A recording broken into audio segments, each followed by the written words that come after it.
welcome back to my channel. So today is mag-room tour tayo sa Henam Palm Beach Resort kasi dalawang klase ang kinuha namin. So sila Mami, tsaka kasama ko si Machiko-san, nasa deluxe room sila. So ayan, sa 509 sila nakagano'n. Pasok natin ng kwarto, anong itsura. Ayan, so kaya meron naman sila ng doorbell. And then touch tayo sa keycard. Open na tayo. Tapos ilalagay mo dito yung card na isa para may kuryente tayo. Ay, sorry.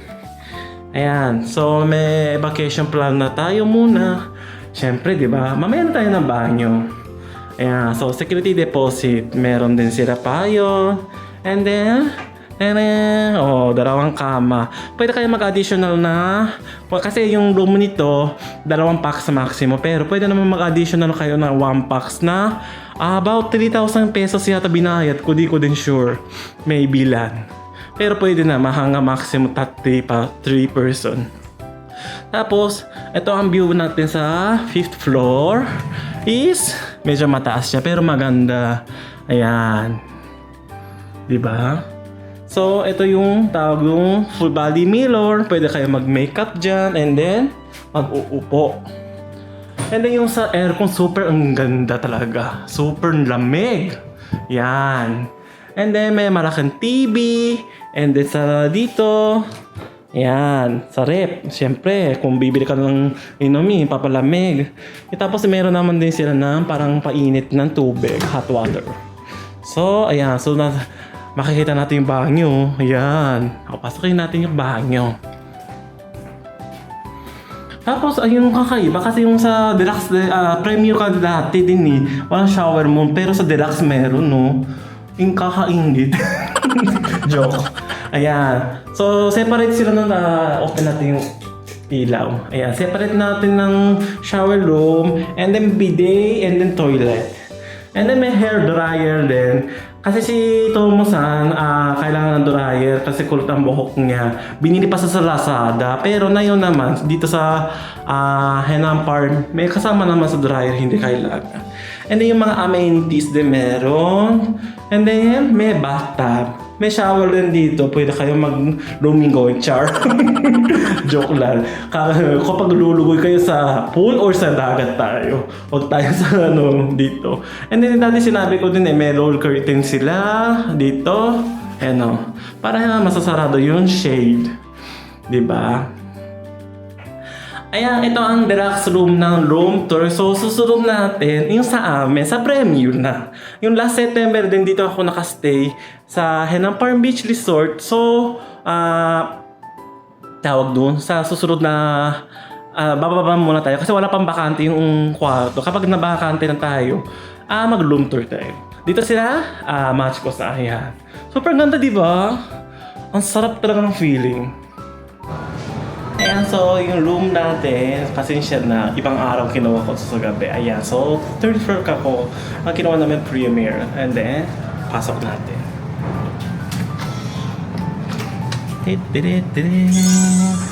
Ayan, pinasok ko siya. And then, pareho naman, meron naman tawag ito evacuation. And then, yung sa banyo. Unahin muna natin banyo, pasensya na nakagamit na. Ayan. Pero dito yung iba, dito yung shower room. Di ba sa deluxe, nakahiwalay siya. And then dito yung tawag doon, bathtub.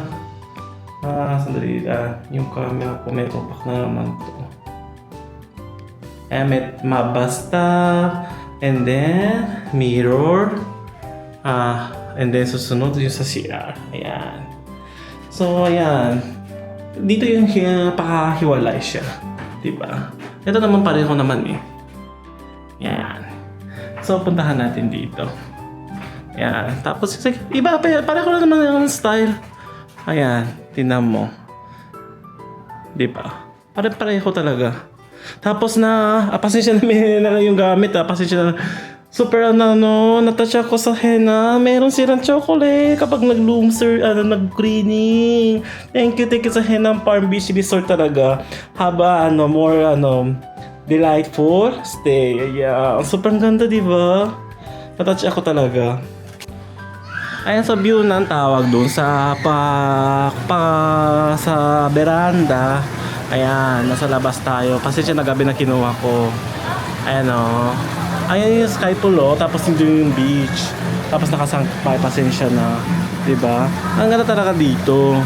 Ayan, so sa... pasensya na yung price. Hindi ko rin na natatandaan. Pero... later kukunin ko na lang. Oh, ayan. So, kinuha ko din sa trip nito, by Agoda ang sunroom. Tapos, yung premium sa by Agoda siya. And then, 2 kwarto kasi sama sila dun, diba? O, 2 kwarto is direct sa Henang ang website niya kinuha. Tapos yung pag-transportation, kasi sa by Agoda, walang transportation po yun eh. So, kinuha ko siya ng tawag no, actually, kinasama ko sa direct booking sa Henang website ng room. Pwede naman pala yun. Kasi parang option siya eh. Ayan talagang, thank you talaga sa chocolate. Natouch ako talaga.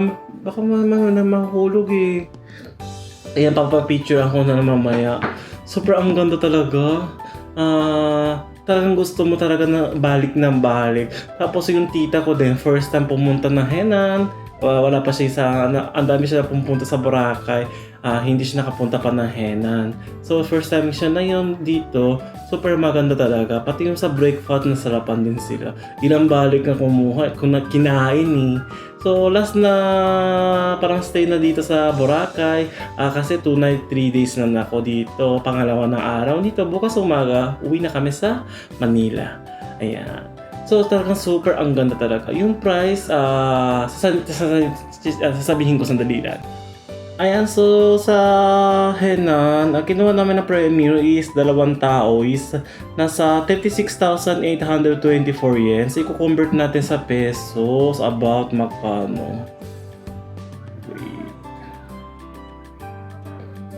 Ayan, may tupak na naman to. May tupak na yung DJI ko kasi yung gimbal niya parang nagugulo-gulo. Siguro nilagay ko sa tawag dun. Sa bag kasi. Dali lang. About na 13,381. 2 night 3 days na po yun. And then yung sa kwarto natin, kinuha ko yung isa. Pasensya na, divide mo na lang yung reservation ng price kasi tawag doon, naka-include na siya eh. Paid amount is 45,836 pesos na to. 2 kwarto tapos adult ng isang tao sa kwarto ang 2 days. And then yung sa the transportation is 19,000. So 1,900 pesos per each. Round trip na po yun. Tapos time mo siya ng 7. So 13,300. So divide, minus mo na lang siya na 4,536. And then 13,300. 32,506 pesos. Ang kwarto, dalawa siya. Tapos isang adult eh. So divide mo na lang siya ng dalawa. So siguro isang kwarto, 16,268, tama ba? Pero nakakasama ng isang additional na tao. Alam ko 3,000 eh. Hindi ko din sure kasi pasensya na, wala akong accommodation dito sa cellphone ko. Ayan. Medyo naman, okay naman yung price sa amin. Kasi tawag dun, talagang yung cleanness nila, tapos yung hospitality nila, super ang ganda talaga. Talagang gustong talagang balik ng balik dito sa Henan Palm Beach Resort. Kasi alam mo naman, di ba nakapunta na ako sa Legacy, pero hindi ako na binabalik ko kasi tawag doon may nangyari. Hindi naman, maganda naman siya. Depende sa price, di ba? Pero ito, kapag pumunta ako sa Boracay, gusto ko mag-relaxing dito. Tapos yung mga tao, yung parang Filipino heart, talagang, nakauwi na ako sa Boracay again. Tapos nagwe-welcome sila, di ba? Super na-touch talaga ako dito. Thank you talaga sa Henan Palm Beach Resort. Pagbalik ko din ulit dito sa Henan Palm Beach Resort, pagbalik ko din ko sa Boracay, babalik talaga ako dito sa Henan Palm Beach Resort. Pero next time, parang gusto ko rin subukan ng ibang hotel din, di ba? Pero dadaan ko lang sila, di ba? Para makikita nila, andito para si Kendas. Charlong. So, ayun natin din sa vlog nito. Kung nagustuhan niya aking vlog, pakilike ko naman. Subscribe sa channel ko. Hit the notification bell para notify kayo may bagong upload sa channel ko. Please follow me at social media account, Instagram, Facebook, TikTok, and Threads. Maraming salamat sa panonood. See you on my next vlog. Matane!